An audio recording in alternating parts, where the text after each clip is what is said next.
Assalamualaikum dan selamat sejahtera. Okey, hari ni kita sambung lagi topik seterusnya dalam bab satu indeks kita ya. Alright. So, kita dah belajar sebelum ni hukum indeks pendaraban yang mana kalau asasnya sama, kuasanya bila didarab, kuasanya akan jadi tambah.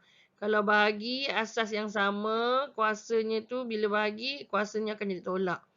Okey, cikgu juga dah ajar yang hukum indeks kuasa ya. Bila kuasa dia akan jadi darab. So hari ni cikgu akan ajar mengenai hukum indeks yang seterusnya iaitu hukum indeks untuk negatifnya ya. Di mana A kuasa negatif N sebenarnya bila kita tulis dia adalah 1 per A kuasa N. Bila dia jadi per, dia nilainya akan jadi positif. Tiada lagi simbol negatif. Okey. So, yang pertama sekali sebelum cikgu menerangkan tentang indeks negatif, cikgu nak terangkan juga tentang menentusahkan A kuasa kosong sama dengan 1.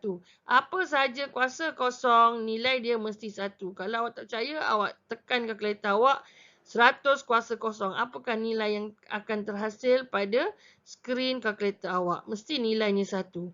Okey, sebagai contoh, 2 kuasa kosong, nilai dia mesti 1. M kuasa kosong, nilai dia juga mesti 1. W kuasa kosong, nilai dia juga 1. Okey, jadi apa sahaja kuasa kosong, nilainya 1. Di mana suatu nombor, ni nombor, ataupun sebutan algebra, yang ini kira sebutan algebra, yang mempunyai indeks sifar, maknanya kuasanya kosong, akan memberi nilai 1 di mana A itu ataupun nilai kat depan ni dia tidak boleh sama dengan kosong. Tak bolehlah kosong kosong kosong ya, tak boleh. Selain daripada itu, apa sahaja kuasa kosong nilainya mesti 1. Alright? Itu awak kena faham. Okey, so kita pergi kepada indeks negatif. Okey, cikgu terangkan semula dia punya hukum indeks. A kuasa negatif N, bila kita tulis dalam bentuk positif, dia akan jadi 1 per A kuasa N. Hilang negatif tu. Okey, so kita lihat contoh. Yang pertama, 2 kuasa negatif 2. Bila kita tulis, dia akan jadi 1 per 2 kuasa 2. Negatif tu dah hilang, dia akan jadi positif. Alright? So, kalau 5 kuasa negatif 3, dia akan jadi 1 per 5 kuasa 3. Okey, selagi mana dia itu base lah, asas. Ya, ini indeks. Kita akan tulis dia jadi positif macam ni. Okey, so M kuasa negatif 4 akan jadi sama dengan 1 per M kuasa 4. Kenapa 1? Cikgu nak terang dulu. Kenapa 1? Sebab sebenarnya dekat depan ni adalah 1. Ada 1 ni sebenarnya ya. 1 M kuasa negatif 4. Tapi cikgu dah beritahu awak kalau 1 kita tak tulis kan sebenarnya. Okey, sebab itu jawapan dia sini 1. Bila yang ni negatif, bila kita tulis bawah, negatif tu dah hilang. Jadilah positif saja. Okey? Okey, kita lihat seterusnya. Y kuasa negatif 1 sama dengan 1 per Y kuasa 1. Tapi cikgu dah beritahu, kita tak tulis 1 kat sini. So, kita akan tulis 1 per Y. Okey? Okey, next. 6 kuasa negatif 1. So, 1 per 6 kuasa 1. So, kita tak tulis 1 ni. Kita akan tulis 1 per 6 sahaja. Okey? Faham tak? Alright. So, last example. A kuasa negatif 7. Kita akan tulis 1 per A kuasa 7. Ini dalam bentuk negatif. Yang ini dalam bentuk positif. Kalau nak jadikan positif, dia akan jadi per. Okey? Kita lihat contoh yang seterusnya.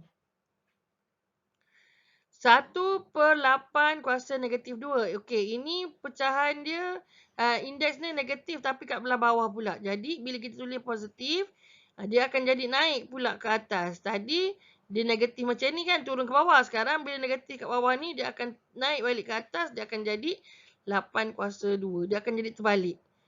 Okey? So, kalau macam ni, dia akan jadi apa? Dia akan jadi naik ke atas lah. Bila tulis ke atas, hilang negatif ni. So, dia akan jadi 5 kuasa 3. Okey, next. 1 per G kuasa negatif 7. Dia akan jadi G kuasa 7. Okey, sebab negatif kat bawah. Bila kita naikkan ke atas, dia akan jadi positif. Okey, X 1 per X kuasa negatif 5. Dia akan jadi X kuasa 5. Okey, kalau nombor pecahan macam ni, okey, kuasanya negatif, jawapan dia akan jadi, nombor ni akan jadi terbalik, kuasa akan jadi positif. Ya, dia akan jadi songsang. So, dia akan jadi 2 per 3, dia akan jadi 3 per 2, negatif akan jadi positif. Okey, begitu juga dengan ni. Dia akan jadi songsang, 4 per 7, dia akan jadi 7 per 4, kuasa negatif dia akan jadi positif. Indeks negatif ni selalu dia akan songsangkan semula. Kalau macam ni, M per N kuasa negatif 8, dia akan jadi N per M, negatif ni hilang, dia akan jadi kuasa 8. Okey, yang ini, okey. Yang ini pula, sekarang dia gabung nombor dengan indeks, ya. So, kalau sini base, nombor ni 2 tetap kat atas lah. Kita tak boleh ubah dia, dia tetap 2 kat atas. Yang ini saja yang kita kena, yang ini yang kita kena alihkan. So, dia akan jadi ke bawah. M sebab dia negatif, dia akan jadi positif. Ini sebab kita nak jadikan dia dalam indeks positif. Okey. Kalau macam ini pun sama. Yang ini ialah nombor. So, nombor dia akan tulis macam biasa, 2 per 3. Yang ini sebab dia negatif, kita nak jadikan positif, dia akan tulis dekat bawah. So, M kuasa 2. Dia sekali dengan 3 lah sebab dia adalah negatif, nak jadikan positif, dia mesti berada dekat bawah. Okey. Kita lihat seterusnya. 1 per 8 kuasa 2. Okey. Bila dia positif pula kat bawah, tadi terbaliklah macam tadi ya. Ni bila dia positif, bila kita naikkan ke atas, dia akan jadi negatif. 8 kuasa negatif 2. Dia songsang macam tu je, terbalik macam tu. Kalau macam ni, 5 kuasa 3 tapi dekat bawah. Nak tulis kat atas, dia akan jadi 5 kuasa negatif 3. Yang ini G kuasa 7 dekat bawah. 1 per G kuasa 7.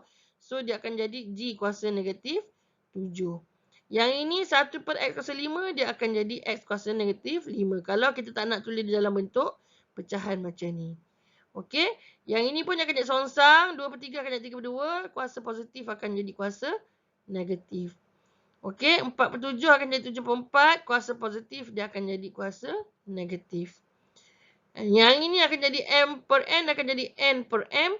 Positif jadi negatif.